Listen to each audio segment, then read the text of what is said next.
In the process of working on your dreams, you are going to incur a lot of disappointment, a lot of failure, a lot of pain, a lot of setbacks, a lot of defeats. But in the process of doing that, you will discover some things about yourself that you don't know right now. What you will realize is that you have greatness within you.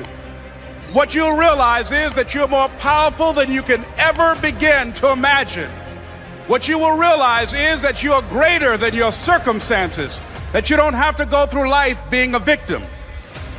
As Jack indicated, I was born in Miami, Florida, in an area called Liberty City, in an abandoned building on a hard linoleum floor with my twin brother. We were 6 weeks of age. We were adopted.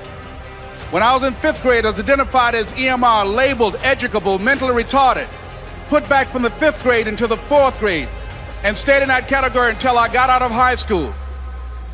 I don't have any college training, but I met a high school teacher who one day changed my life. I was waiting on another student, and when he came in, he said to me, "Young man, go to the board and write what I'm about to tell you."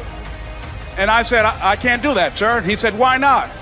I said, "I'm not one of your students." He said, "It doesn't matter, follow my directions now." I said, "I can't do that, sir." He said, "Why not?" I said, "Because I'm educable, mentally retarded."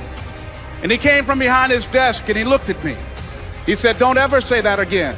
Someone's opinion of you does not have to become your reality." I'm saying this is a time more than ever that you want to begin to inoculate yourself with positive words, coming to conventions, showing up on meetings, being on the calls, to make yourself unstoppable, to get out of your mind the polluting negative thoughts that's causing most people to go through life being stuck because they're volunteer victims. Somebody said that many people die at age 25 and don't get buried until they're 65 because they got so much garbage in their minds. You are here because you've got a clear vision of what you want and where you're going. Give yourselves a round of applause. Don't worry if they don't get it. Don't try and convince people to do this business. A person convinced against their will is of the same opinion still. You are not like everybody else. You can walk outside and find pigeons, but if you're looking for eagles, it's going to take you a minute. You are different. It's lonely at the top. How many of you know it's lonely at the top? Raise your hands. It's lonely at the top, but you eat better. That's what I'm talking about. You're different. One great entrepreneur said, "I choose not to be a common man. It's my right to be uncommon if I can. I seek opportunity, not security. I do not wish to be a kept citizen, humbled and dulled by having the state look after me. I want to take the calculated risk, to dream and to build, to fail and to succeed. I refuse to live from hand to mouth. I prefer the challenges of life to the guaranteed existence, the thrill of fulfillment to the still calm of utopia. I will never cower before any master, nor bend to any threat. It's my heritage to stand erect, proud and unafraid, to face the world boldly and say, 'This I have done.' You showed up because you're building a business that you can stand and say, 'I did this. I did this. This is my dream.' Give yourselves a round of applause. Yes, yes, yes. It's hard changing your life. It was hard when just over 3 years ago, in the Penobscot building in Detroit, Michigan, where I was operating my business, and I fell on some hard times, and I was sleeping in my office. It was hard coming into the lobby, and the security said, "Excuse me, Mr. Brown, can we see you for a moment?" And I said, "Yes," and I walked up to the counter, and he gave me an envelope. And he said, "Would you mind reading it here?" And I opened the envelope, and the envelope was from management that said, "This is an office tower. It's not a hotel. Please do not sleep in your office." And I said, "Excuse me, sir." I said, "I just work long hours in creating my business. I'm an entrepreneur. And right now things are bad for me, but they're not going to be this way always. And I just asked for the opportunity to continue to operate like I'm doing. I'm not trying to make this my home." And it was hard coming through the lobby. And sometimes they would laugh. There's a guy talking about becoming successful. And look at him. He's bathing in the bathroom upstairs on the 21st floor. He sleeps on the floor. Him and two other dreamers up there. Look at him. It was hard, ladies and gentlemen, coming to speak to people. And I was facing financial difficulties in my own life. I was behind on my bills and my dreams, and I'm saying to them, you can live your dream. It was hard, ladies and gentlemen.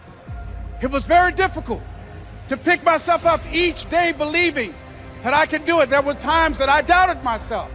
I said, God, why is this happening to me? I'm just trying to take care of my children and my mother. I'm not trying to steal or rob from anybody. Why did this have to happen to me? It was very hard. And here's what I want to say to you. For those of you that have experienced some hardships, don't give up on your dream. No one could have convinced me by holding on, by continuing to push forward, by continuing to run toward my dream, that one day I would have my own talk show. It's a long shot, ladies and gentlemen, from Liberty City, an abandoned building on a floor, never knowing my mother or father. It's a long shot. Being here with you today in this dome in Atlanta, it's a long shot. No college training, labeled educable, mentally retarded, but I kept running toward my dream. Don't stop running toward your dream. Here's what I discovered that happens to you in life, that you will go through things, and while you're going through them, you can't understand why it's happening to you. But after you go through it and you get back and you look at it and you say, oh, now I understand why I needed that lesson. Have you ever happened to you? Raise your hand. Has it ever happened to you that I couldn't understand it then, but after I got through it, then I saw that was preparing me for bigger and better things. That as you go through the challenges of life and you look at it and embrace whatever comes to you, don't run from it. Step toward it. Don't try and duck it like most people do. See, most people want it easy. See, easy come, easy what? Easy go. See, but when you go at what you're going to deal with and you deal with the difficulties of it, when you handle those hard things close at hand, making those hard decisions right now that you don't want to make, learning those things that you don't like to do, but you know that in order for you to get where you want to go, this is one of the hoops that you have to flip through. And I'm saying to you, whatever you got to do, do it, because if you don't, life is going to whoop you until you surrender and say, okay, all right, I cooperate, okay, I learned, okay. It had to wear me out a long time. So if it's hard, then do it hard. You're going to focus to develop your skills. The guy was the new owner of a baseball team that was in the basement of the league when he took it over. He went to the pitcher and he said, what is your best throw? And he said, well, I got a good curveball and I've got a good fastball. And he went on talking about his different throws. He said, but tell me this, what is your best throw? He thought for a moment. He said, I've got a good fastball. He said, that's all I want you to work on. Nothing else. Just develop your fastball. The next year, they went to the World Series. Most people don't know where their fastball is. Most people go through life never discovering what their talents are. Most people never develop their talents.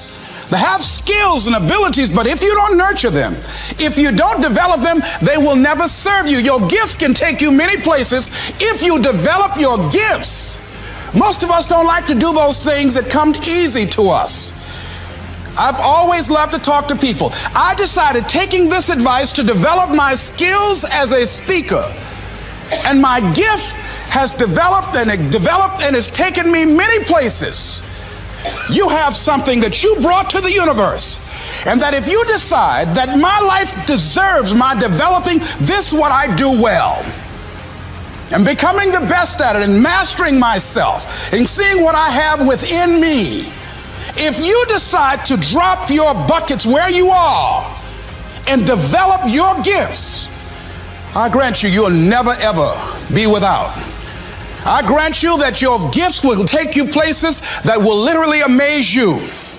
I grant you that if you begin to work to develop your gifts, you'll develop a strong sense of happiness. You'll get a larger vision of yourself, because part of beginning to get a larger vision of yourself, all of us need some area of our lives where we can have a feeling of competence. That people know when they think about this area, that's something you do. That you eat and sleep that. And that you do that. You do that. And people know it. And you know it. So you've got to work on it. Subscribe to see more videos or to suggest what you want to watch.